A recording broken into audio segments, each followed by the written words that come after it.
Assalamualaikum warahmatullahi wabarakatuh. Anda rindu mendengarkan kajian-kajian dari ustadz-ustadz kita dari Aceh? Kunjungi channel YouTube Maulizul Akbar NAD. Subscribe, like, share, komen.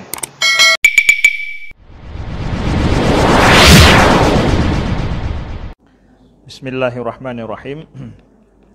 Assalamualaikum warahmatullahi wabarakatuh. Alhamdulillahi Rabbil Alamin. Nahmaduhu wa nasta'inuhu wa nastaghfiruhu wa nastahdih. Wa na'udzu billahi min syururi anfusina wa min sayyiati a'malina. May yahdihillahu fala mudhillalah wa may yudlil fala hadiyalah. Asyhadu an la ilaha illallah wahdahu la syarikalah wa asyhadu anna Muhammadan abduhu wa rasuluh. Allahumma salli wa sallim wa barik ala sayyidina Muhammadin wa ala alihi wa sahbihi wa sallim. Subhanaka la ilma lana illa ma 'allamtana innaka antal alimul hakim. Allahumma 'allimna ma yanfa'una wanfa'na bima 'allamtana wa zidna ilma. Rabbi shrah li sadri wa yassir li amri wahlul 'uqdatam min lisani yafqahu qawli, amma ba'du.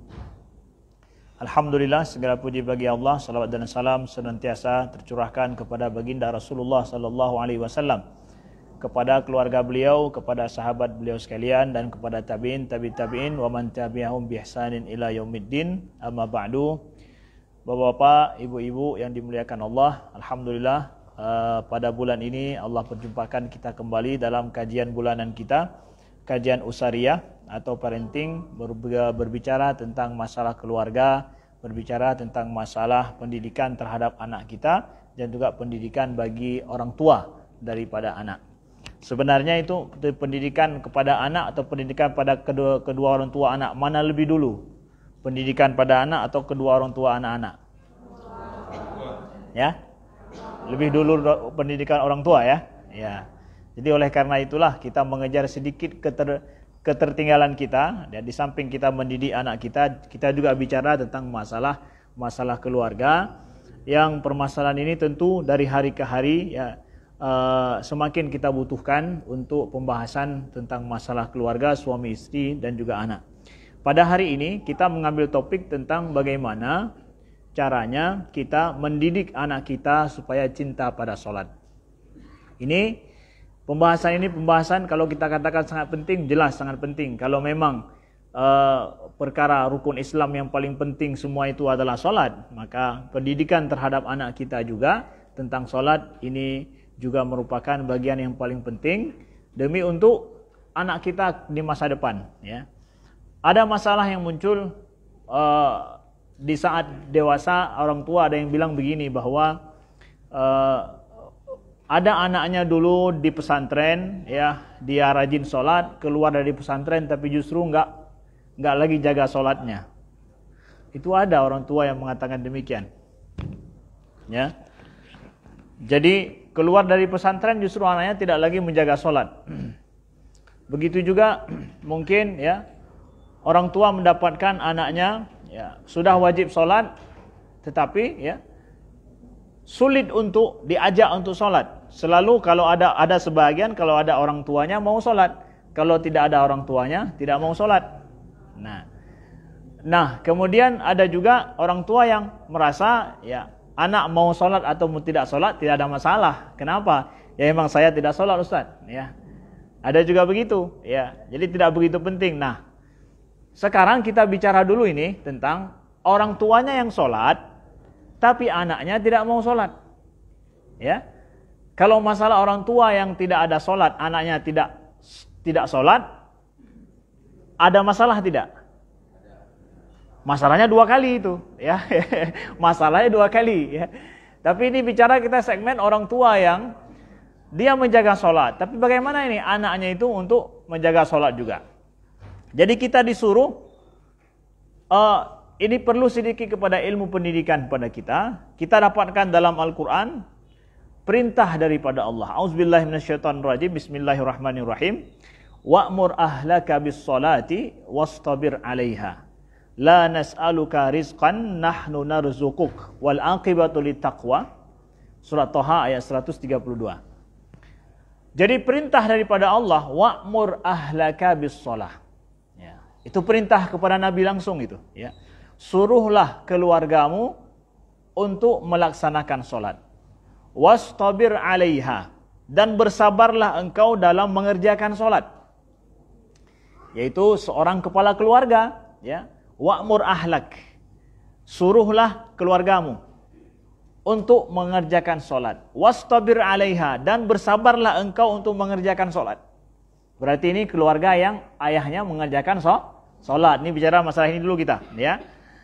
Wastabir 'alaiha, dan bersabarlah. Nah, bersabar di sini kata para ulama itu enggak sabar biasa. Sabar yang ada to-nya. Sebenarnya sabar bahasa Arabnya sobar sama dengan sabar bahasa kita karena kita ambil dalam bahasa Arab. Tapi ini perintahnya wastabir. Ada to lagi. Dari bukan sabar tapi wastabar. Jadi kita disuruh istobar. Jadi enggak disuruh sabar tapi sotobar, wastobar disuruh bagi kita. Ada to-nya yang ditambah dalam bahasa Arab. Kenapa ditambah to? Ditambah to di sini menunjukkan bahwa bersabarlah dengan amat sangat untuk mengerjakan solat. Jadi kita selaku kepala keluarga disuruh dalam kita menyuruh keluarga kita untuk solat, disuruh kita harus betul-betul bersabar untuk menjaga diri dalam solat. Di sini saya sadar bahwa ketika saya punya istri, ketika saya punya anak, berarti mengerjakan salat tambah lebih sulit bagi saya. Kenapa? Saya harus menampakkan yang lebih sedikit dari kebiasaan.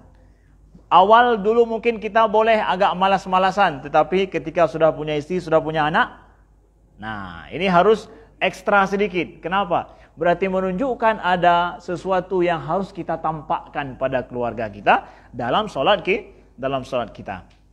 Kemudian Allah sebutkan, la nas'aluka rizqan, kami enggak minta rizki pada kalian, kata Allah. Laksanakan solat, bersabarlah dengan solatmu dalam keluargamu, dan kami enggak minta rizki darimu. Nahnu narzukuk, Allah katakan dalam ayat yang lain. Wal aqibatu littaqwa, dan ujungnya nanti adalah yang menang siapa? Adalah orang yang bertakwa. Jadi ulama tafsir mengatakan bahwa kalau masalah rizki, kalau solat lancar dalam keluarga, ya, masalah rezeki akan lancar. Dan nantinya ternyata adalah orang yang bertakwa itu wal aqibah. Aqibah itu apa artinya? Ujung-ujungnya nanti. Akhir kehidupan ini adalah ternyata dimenangkan oleh orang yang bertakwa. Dan salah satu ketakwaan dalam keluarga kita adalah dalam masalah salat. Ya. Ibu-ibu mohon dikasih ruang paling ujung, mungkin bisa dibuat satu baris lagi ke depan bagi ibu-ibu yang baru datang, ya. Satu, itu ayat yang Allah sebutkan, ya. Kami berikan rezeki kepadamu, kamu sabar saja untuk menjaga solat dalam keluarga. Ini bagi yang baru berkeluarga juga atau yang solatnya masih belum stabil, belum kondusif, kami ingatkan wastabir 'alaiha nahnu narzukuk. Kami berikan rizki kepada kalian. Kami tidak minta rizki sama kalian, kata Allah. Tapi kami beri rizki. Yakinlah solat kita mendatangkan rizki yang baik bagi kita. Satu. Yang kedua adalah Nabi suruh kepada kita, muru abna'akum bis salati wahum abna'u sab'in. Suruh anak-anakmu, kata Nabi. Ini kan Allah suruh pertama kepada kita selaku kepala keluarga ini untuk menjaga solat dalam keluarga. Lalu kemudian gimana caranya? Nabi yang menjelaskan gimana cara suruh anak kita, keluarga kita untuk solat. Caranya adalah muru abna'akum bis shalah. Suruh, ajak, suruh di sini berupa ajak, ya. Ajak anakmu untuk melaksanakan solat wahum abna sab'in, yaitu pada saat umurnya 7 tahun. Ya. Kemudian wadribuhum 'alaiha, dan pukul dia, ya, untuk melaksanakan solat ketika abna wahum abna ashr, yaitu ketika mereka umur 10 tahun, ya. Wa farriqu bainahum fil madaji', dan 10 tahun kemudian pisahkan ranjang, pisahkan tempat tidur. Nah, jadi ketika umur anak kita 10 tahun, itu masalah solat, ya, sudah disuruh oleh Nabi pukul. Ini akan kita jelaskan nanti, ya. Kemudian sudah pisah kamar, ya. Tempat tidur juga tidak boleh sama lagi dengan ada adiknya yang lain ataupun dengan apalagi dengan ayah ibunya, tidak boleh lagi. 10 tahun itu sudah mulai action dia. Nah, baik, kata Nabi sallallahu alaihi wasallam, Suruh ajak anakmu sholat pada umur berapa? 7 tahun. Nah, disinilah kata para ulama, kita lihat. Pendidikan sholat 2 tahapan dia. Pertama adalah pendidikan dengan pandangan, yang kedua pendidikan dengan amalan. Pertama adalah dengan pandangan. Pandangan itu apa? Biarkan anak melihat saja. Pendidikan sholatnya sekedar melihat saja. Ya. Kapan? Itu sebelum umur 7 tahun. Dari dia umur mungkin 1 tahun, 2 tahun, terus sejak dia mulai melihat, itu sampai 7 tahun, itu pendidikan lihat. Kita enggak suruh dia sholat, enggak, lihat-lihat aja. Lihat kita sholat, ikut-ikutan dengan kita, yang sedang dia, kalau kita sholat, ibunya sholat, dia ikut-ikutan, cuma sekedar hanya untuk jungkir balik saja. Kalau kita sujud, dia jungkir balik, terserah dia, enggak masalah. Pokoknya dia lihat umminya, abinya ada sholat misalkan. Itu sampai umur 7 tahun. Ketika sudah mulai 7 tahun, nah, sampai ke atas, ya, 10 tahun, itu masuk pendidikan action dia. Sudah mulai ikut sholat dan ajak dia sholat bersama dengan kita. Haruskah sampai 7 tahun? Ya, kalau memang dia lebih cepat. Ya, kalau seandainya dia lebih cepat dewasanya atau dia lebih cepat bisa ikut, umur 5 tahun sudah pada ikut Ustaz. Oh yes, boleh silakan ajak. Tapi batasannya adalah 7 tahun itu sudah harus ajak-ajak terus. Untuk sholat, diingatkan dia untuk sholat. Pada umur dia 7 tahun.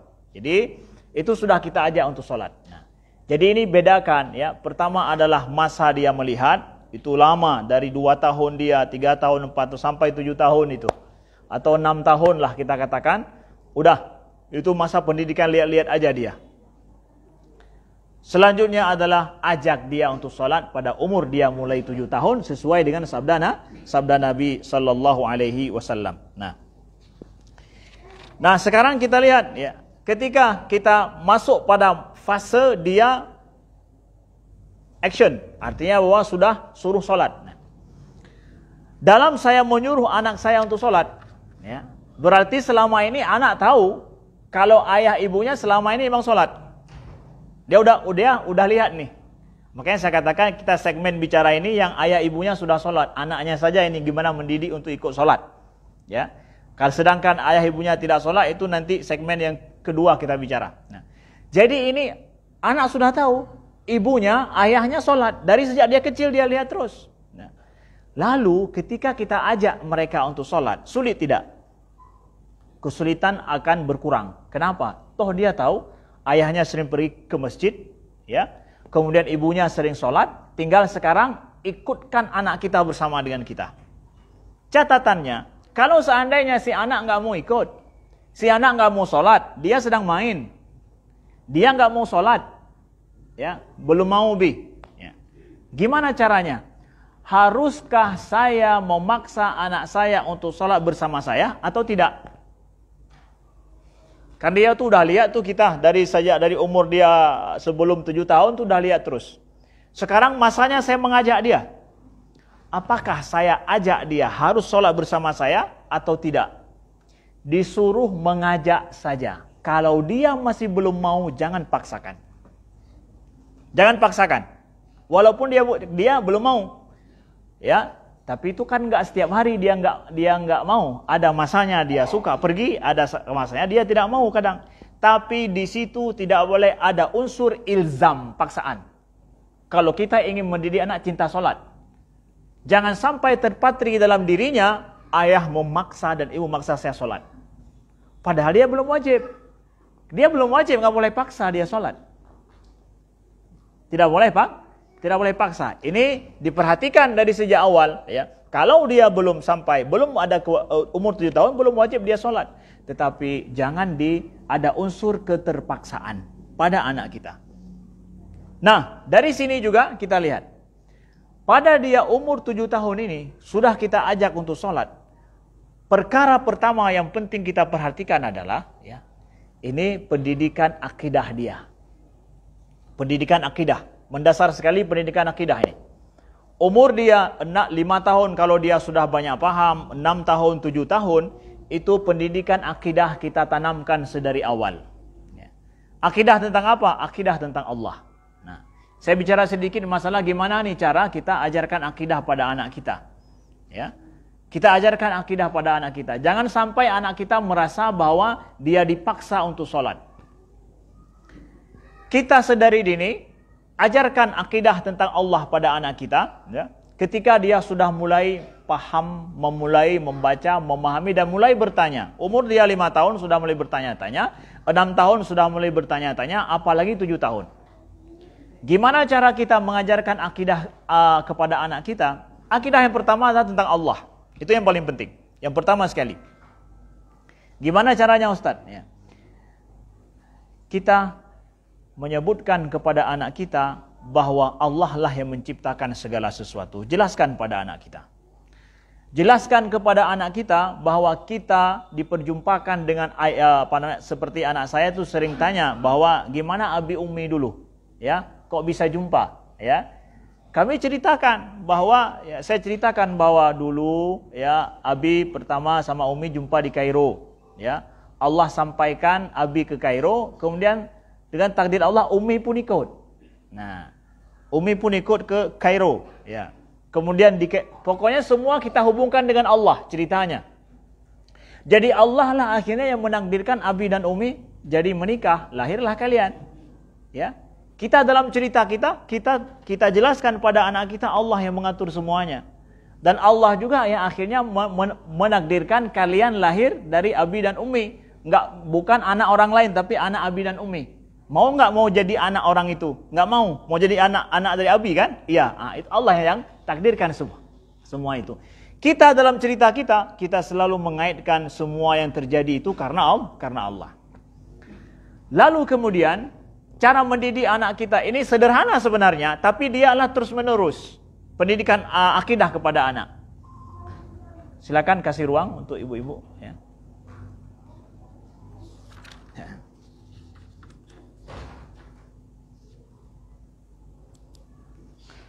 Kemudian ajarkan kepada anak kita juga adalah ya, apa saja nikmat yang didapatkan itu adalah berasal daripada Allah.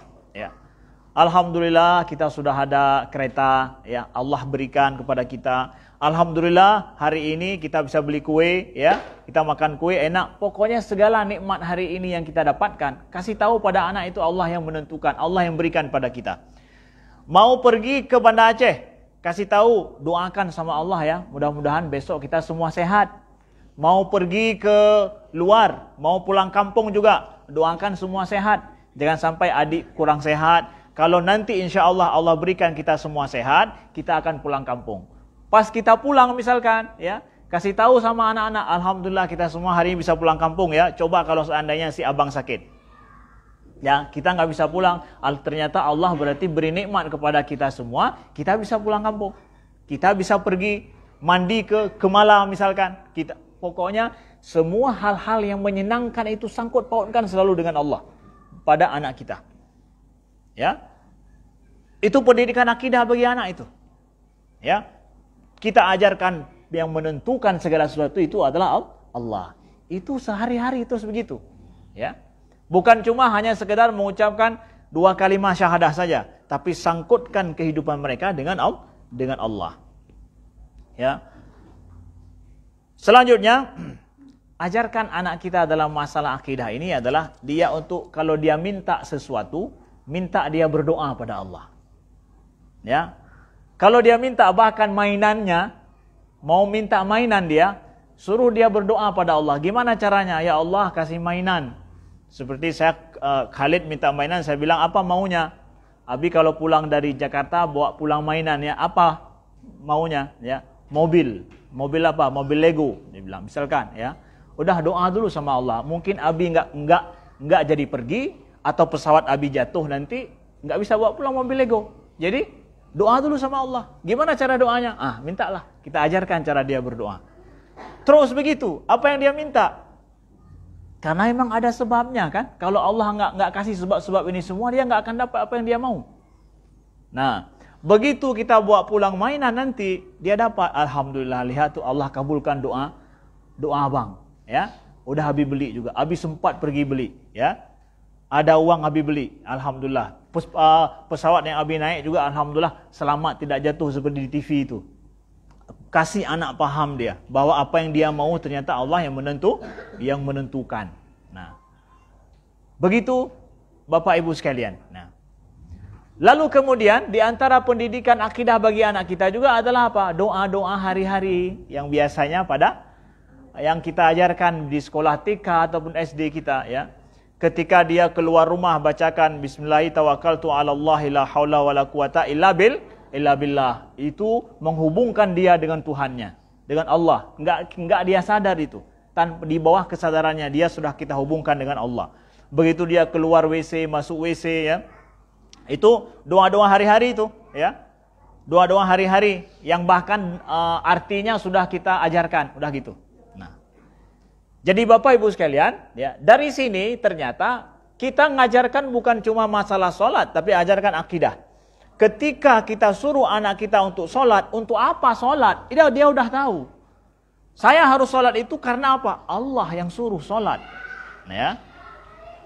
Ketika anak kita tidak memiliki makna akidah dalam hidupnya, maka dia akan meninggalkan sholat walaupun dia sudah besar. Apalagi merasa dipaksa sejak kecil. Ketika makanya ada orang tua yang mengeluh, anak saya di pesantren 6 tahun, keluar dari pesantren tapi dia nggak menjaga sholat. Kenapa? Di pesantren dijaga sholatnya, dipaksa. Dia merasa terpaksa sampai ke pesantren. Dia tidak mendapatkan makna kenapa dia harus sholat. Akidahnya nggak tertanam baik masa dia kecil sebelum masuk pesantren. Di pesantren kan suruh-suruh terus itu. Harus ini, harus ini, harus ini, harus ini. Sedangkan dia tidak paham kenapa harus begitu. Sampai ada yang bilang ketika di pesantren bilang sama saya bahwa Ustadz, kan sholat sunnah itu kan bukan wajib. Sholat berjamaah kan bukan wajib. Kenapa diwajibkan di pesantren? Gitu. Kan ulama mengatakan sunnah sholat berjamaah. Kenapa kita diwajibkan di pesantren? Nah, ini dia anak masuk pesantren tapi dia belum penuh pemahamannya. Akhirnya dia merasa itu kewajiban yang dipaksakan. Keluar dari pesantren nggak mau sholat berjamaah. Kalaupun ada sholat sendirian, ya udah sendirianlah. Masih syukur dia masih sendirian. Masalahnya pemahaman dasar awalnya. Ini dia. Baik. Catatan yang pertama sekali. Ya, masalah akidah, pendidikan akidah kepada anak kita, dia simple sebenarnya. Ya, simple, ya. Begitu juga nanti pendidikan akidah kita juga adalah ketika bawa dia main-main, pergi kemana saja, hubungkan tempat yang dia pergi itu dengan sholat. Begitu juga dengan Allah. Pendidikan akidah, mau pergi, mau mandi di laut kah, mau itu, sebutkan, ya, pendidikan tentang Allah, bahwa Allah yang menciptakan ini, Allah yang menjadikan kita enak makan di tempat ini. Hubungkan, ceritakan saja begitu. Ini catatan awal paling penting kepada ibu bapak.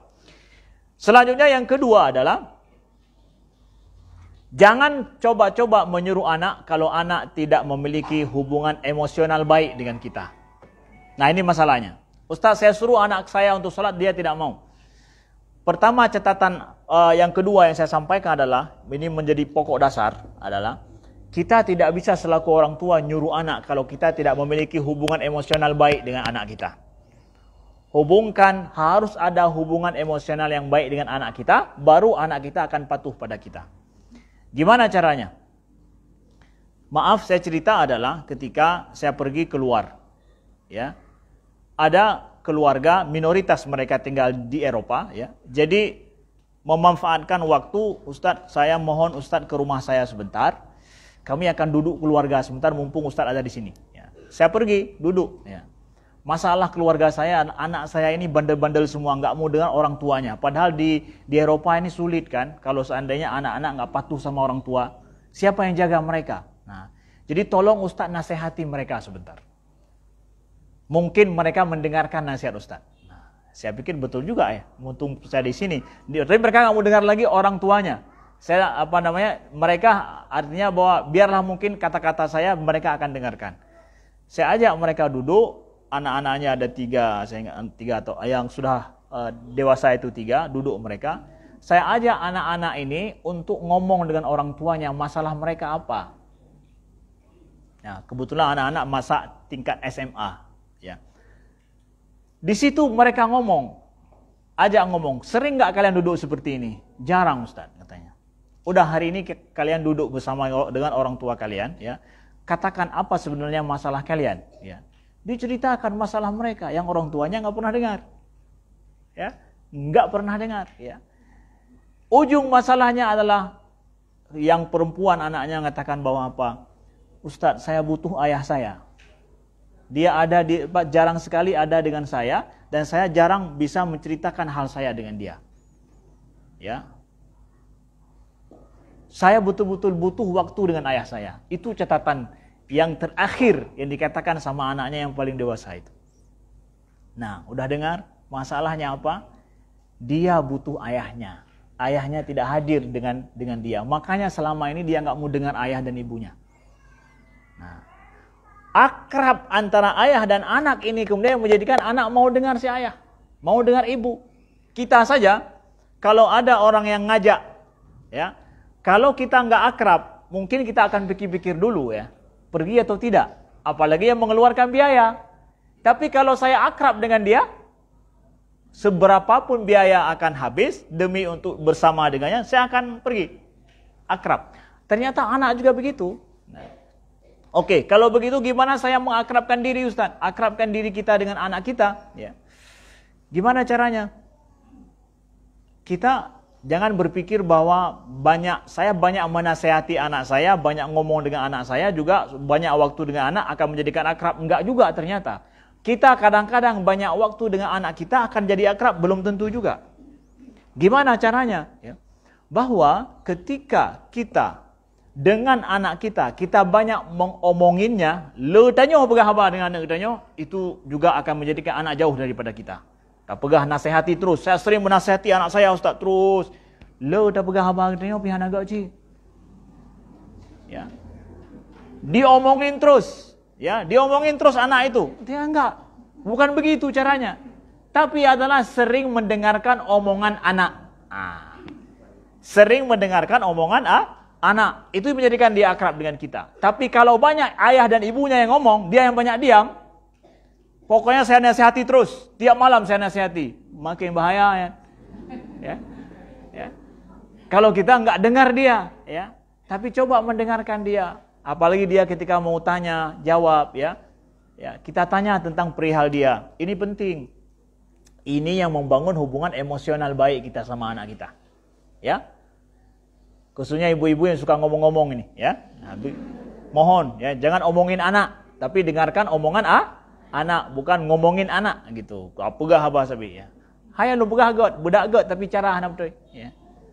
Begitu. Itu menjadi akrab dengan anak kita. Jadi, supaya anak mau mendengarkan kita, jalinan hubungan emosional baik dengan anak kita. Beri waktu bagi anak kita, kemudian juga berikan jalin hubungan emosional, banyak mendengarkan anak kita, keluh kesah anak kita. Mumpung anak kita masih hidup bersama dengan kita sebelum mereka keluar dari rumah. Ini alhamdulillah yang hadir di sini, kebanyakan alhamdulillah anak-anaknya masih bersama dengan mereka. Maka perhatian baik-baik. Selama anak kita masih hidup di rumah bersama dengan kita, sebelum banyak bergaul di luar, ajaklah hubungan emosional dia, banyak bergaul dengan orang tuanya, banyak dengarkan keluh kesahnya, cerita tentang dia, apalagi mereka ingin panjang-panjang ngobrol, dengarkan mereka sejak dini, maka ketika dia besar, dia akan cerita banyak tentang kita. Bersyukur kalau bapak ibu mendapatkan anak kita yang cerita bahwa dia suka sama seorang perempuan atau suka kepada seorang laki-laki. Dengarkan itu, bagus. Berarti dia percaya pada kita. Dia di sekolahnya kalau lihat itu suka, dia nggak tahu kenapa. Ya, nggak tahu dia kenapa. Bagus. Itu tandanya dia percaya dengan kita. Dengarkan dengan baik apa yang dia mau, ya. Kemudian disitulah nasihat kita setelah dia cerita. Itu baru masuk pendidikannya. Hubungan emosional, ya. Kalau dua hal ini sudah kita jalankan, akidahnya hari-hari sudah kita jelaskan, hari-hari simple saja, begitu, ya. Kaitkan hubungan apa saja, gantungkan kemauannya juga pada Allah, ya. Itu pendidikan akidah dia. Juga ada hubungan baik dengan kita. Nah, sekarang nih masuk nih, gimana cara mengajak dia salat. Insyaallah mudah-mudahan dengan cara-cara yang kita sampaikan ini, kita berdoa kepada Allah, walaupun kita tiada, tapi anak kita tetap menjalankan solat dekat dengan Allah. Amin ya rabbal alamin. Nah, bagaimana? Selanjutnya adalah jadikan ketika dia umur 7 tahun ini, sudah mulai kita ajak nih, ya. Anggap ini udah 7 tahun, udah mulai ngajak dia sholat. Catatan pertama tadi adalah saya sampaikan, kalau dia umur sudah 7 tahun, ya, Nabi sudah suruh dia untuk sholat, tapi belum wajib sholat baginya. Maka jangan nampak kita memaksa dia untuk sholat. Kalau dia lagi kurang mau sholat, ya udah, nggak masalah. Nggak harus dipaksakan 5 waktu, harus 5 waktu jaga. Kalaupun begitu, kalau dia sekarang nggak mau, udah nanti ya, berikan kepada dia keputusan. Abang lagi main ya? Ya. Berapa lama lagi mainnya? 10 menit, 20 menit, baru sholat. Baik pegang apa? Sholat yuk. Ayo udah azan, langsung sekarang sholat. Tinggalkan mainanmu. Jangan. Itu akan merasa dia terpaksa. Cara menyuruh anak kita untuk meninggalkan pekerjaannya, kasih dia yang memutuskan. Caranya kasih pilihan. Beri waktu. Anak kalau lagi main, itu paling pantang kita ambil secara tiba-tiba. Tanpa dia mau. Dia akan menangis. Dan itu merasa akan ada hubungan emosional yang tidak baik dengan kita. Berapa menit lagi mau main?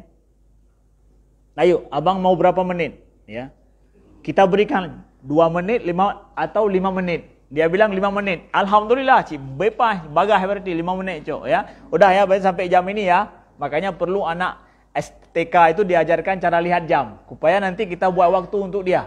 Nah, ini berarti Umi bilang 5 menit tadi, adik bilang 5 menit kan, kakak bilang 5 menit, ya sampai sini ya jamnya ya. Ya, udah dia telah memutuskannya, dia nggak merasa terpaksa. Padahal kita suruh cepat tinggalkan mainanmu, 5 menit harus selesai.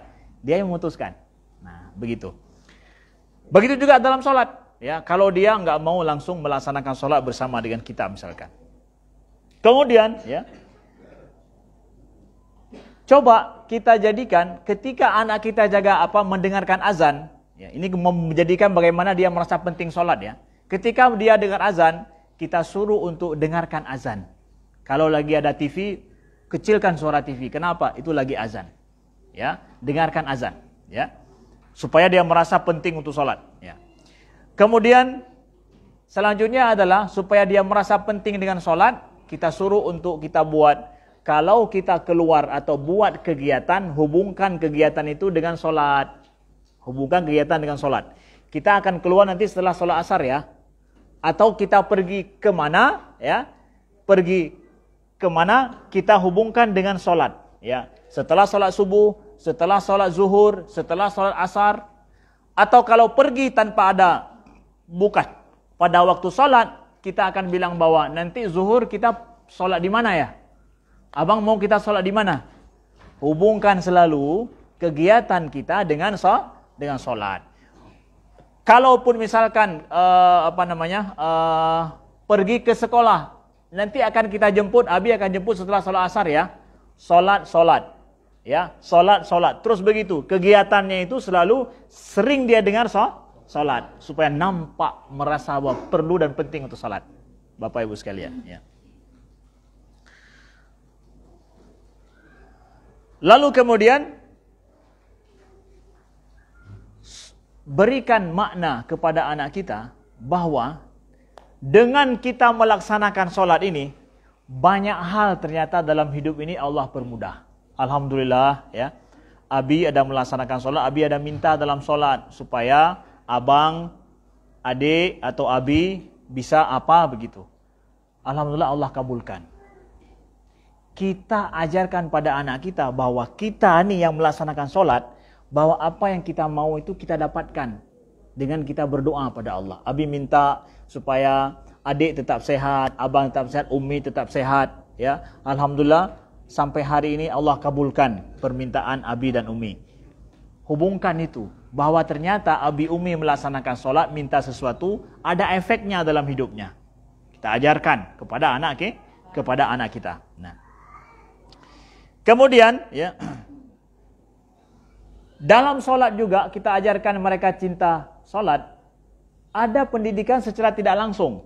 Itu juga tadi tidak langsung. Ada lagi yang tidak langsung, yang lain adalah kita suruh dia nonton film. Kalau memang dia mau nonton misalkan Kiko tentang wajibnya sholat, pentingnya sholat. Ada kartun Kiko atau apalagi yang lain, Rara dan ini misalkan tentang wajibnya sholat, nggak masalah itu, ya.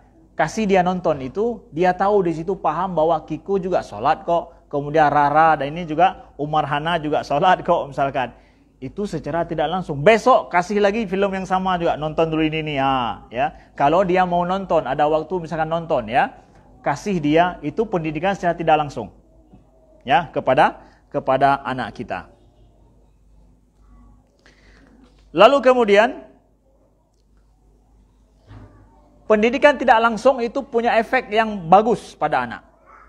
Kemudian sering misalkan kita ngomong antara kita dengan seorang ayah dan ibu di depan dia, seakan-akan kita tidak tahu dia. Alhamdulillah si abang tadi sholat. Ya, oh udah sholat dia. Ya, yang baik tentang sholat dia kita cerita. Dia lagi main di situ kan, kita ngomongin berdua, kita puji dia. Dia akan dengar gitu. Ya, blek-blek mata ya.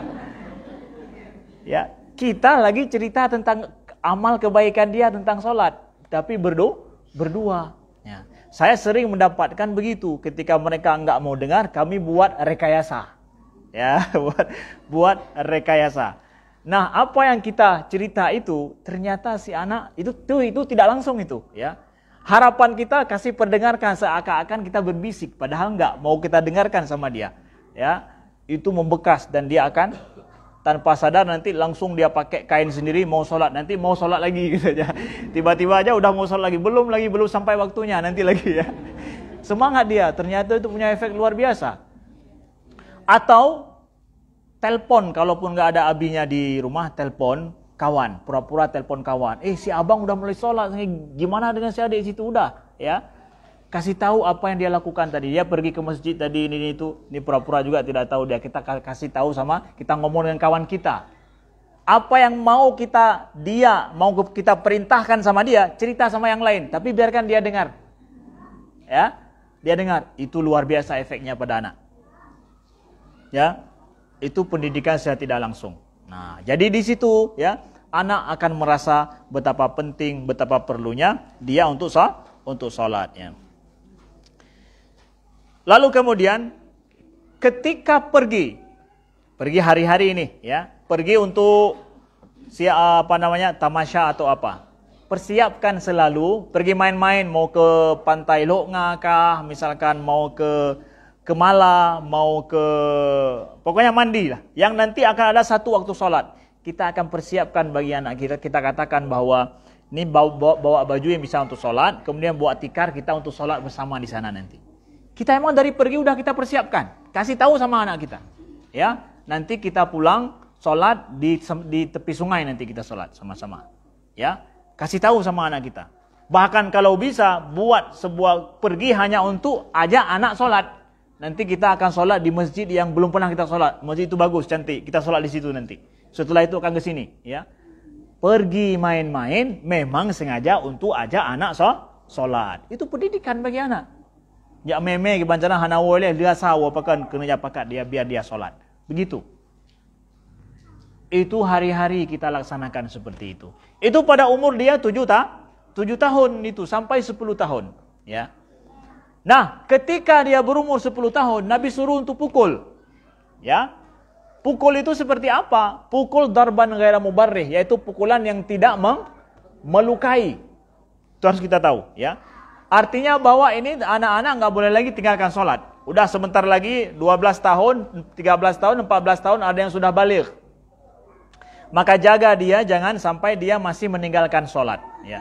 Kalaupun ternyata ada dia tinggalkan, ya jangan terlalu diinginkan. Kenapa? Dia masih belum wajib. Ya, beda kalau sudah balik, sudah wajib. Tapi ini sudah disuruh jaga betul oleh Nabi. Siapa yang boleh memukul dia? Yang boleh memukul dia walaupun tanpa melukai, tanpa meninggalkan memar merah, adalah orang yang selama ini menyuruh dia sholat. Selain itu enggak boleh. Yang dari 7 tahun, selalu itu yang mengajak dia sholat. Yang ketika umur dia 10 tahun dia tinggalkan sholat. Misalkan abang tadi main bola, ya, udah malam, ada sholat tadi zuhur atau asar. Enggak. Kenapa? Karena kawan-kawan enggak ada sholat. Kita berikan teguran pada dia. Siapa? Kita ini yang selama ini dari 7 tahun kita suruh jaga dia sholat.